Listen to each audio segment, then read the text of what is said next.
Have you ever felt like no matter how hard you try, it's never enough? Like you give your best, yet somehow you're always second choice, always overlooked, always almost? Have you ever smiled in front of people while quietly questioning your own worth? If you have, then this story may feel like it was written just for you. Once, in a quiet riverside town surrounded by tall stone bridges and narrow cobbled streets, there lived a young woman named Eliza Moore. Eliza was talented, thoughtful, and hardworking. But she had one habit that quietly ruined her confidence. She constantly compared herself to others.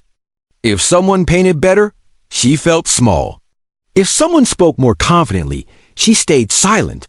If someone succeeded, she questioned her own abilities. No one directly told Eliza she wasn't good enough, but inside her mind, a voice repeated it every day. One morning, the town announced a grand exhibition, a chance for artists, writers, and builders to present their finest work in the central hall. Eliza had been secretly working on a painting for months. It was beautiful soft colors of dawn over the river, delicate reflections, careful details. But when she saw the other artists preparing their bold, dramatic pieces, doubt crept in. "My work isn't as powerful," she whispered. The day of the exhibition arrived. The hall buzzed with excitement. People admired large canvases filled with bright colors and dramatic scenes. Eliza carried her painting carefully, her hands trembling. As she stepped inside, she overheard two visitors praising another artist loudly. "This is incredible," one said.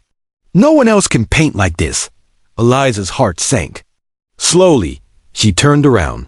She walked back home. Her painting never made it to the wall. That evening, she sat alone near the river, staring at the water. "I'll never be as good as them," she murmured. An old boatmaker named Thomas, who had watched her grow up, was sitting nearby repairing a net. He glanced at her gently. "Why so troubled, Eliza?" She hesitated before answering. "I tried," she said quietly, "but others are better. What's the point?" Thomas set down his tools. "Come," he said, motioning toward the river. They walked along the edge where the water flowed steadily. "Tell me," Thomas asked, pointing to the river, "which drop of water is the most important?" Eliza frowned. "None. They all flow together." "Exactly," he said. "And does the river compare itself to the ocean?" "No." "Does the sunrise try to compete with the sunset?" Eliza shook her head. Thomas looked at her kindly. "Comparison is the thief of confidence. You are not meant to outshine others. You are meant to shine in your own way." Eliza looked down at her reflection trembling in the water. "But what if my way isn't enough?" Thomas smiled softly. "Enough for whom?" The question lingered in the air. He continued, "There are 3 truths you must learn if you want peace." Eliza listened closely. "The first truth," Thomas said, "is that someone will always be ahead of you, and someone will always be behind you.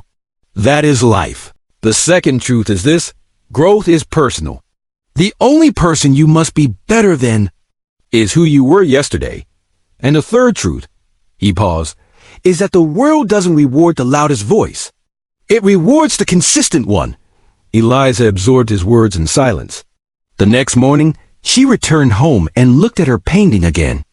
Instead of comparing it to others, she asked herself one question: "Did I give this my best?" The answer was yes.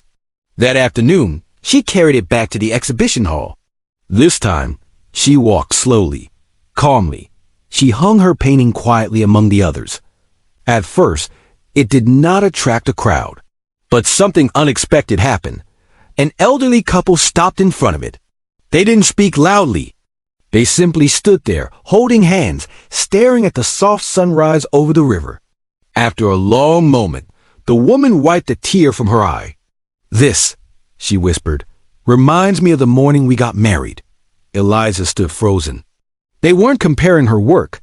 They were feeling it. Throughout the day, different people paused at her painting. Some smiled. Some stared thoughtfully. One young boy said it made him feel calm. It wasn't the loudest piece in the room, but it spoke quietly and deeply. By the end of the exhibition, Eliza didn't win the grand prize. But something far more important happened. She stopped competing. She began creating. Over the next year, she painted every sunrise by the river. Not to impress, not to outperform, not to prove anything, but because it felt true to her. And slowly, her work gained recognition, not because it was louder than others, but because it was consistent, honest, authentic. One afternoon, Thomas visited her small studio. "You seem lighter," he observed. Eliza smiled. "I stopped trying to be better than everyone else," she said. "I'm just trying to be better than I was yesterday." Thomas nodded approvingly. "And how does that feel?" "Peaceful," she answered. Years later, Eliza became known in the town not as the most dramatic artist, nor the boldest, but as the one whose paintings made people feel something real. And it all changed the day she stopped measuring her worth against others. Because the truth is this: you don't lose because someone is better. You lose when you stop believing there is space for your own light. The world is wide enough for many talents. Comparison creates insecurity, but consistency creates confidence. So if you have been doubting yourself, if you have been shrinking your dreams because someone else seems ahead, remember this: you are not behind. You are on your own path. And your only real competition is the person you were yesterday. Respect your journey. Respect your growth. Respect your uniqueness. Because the moment you stop comparing is the moment you start becoming powerful. If this story spoke to you, share it with someone who needs encouragement today. And don't forget to subscribe for more powerful village stories designed to strengthen your mindset and remind you of your true worth.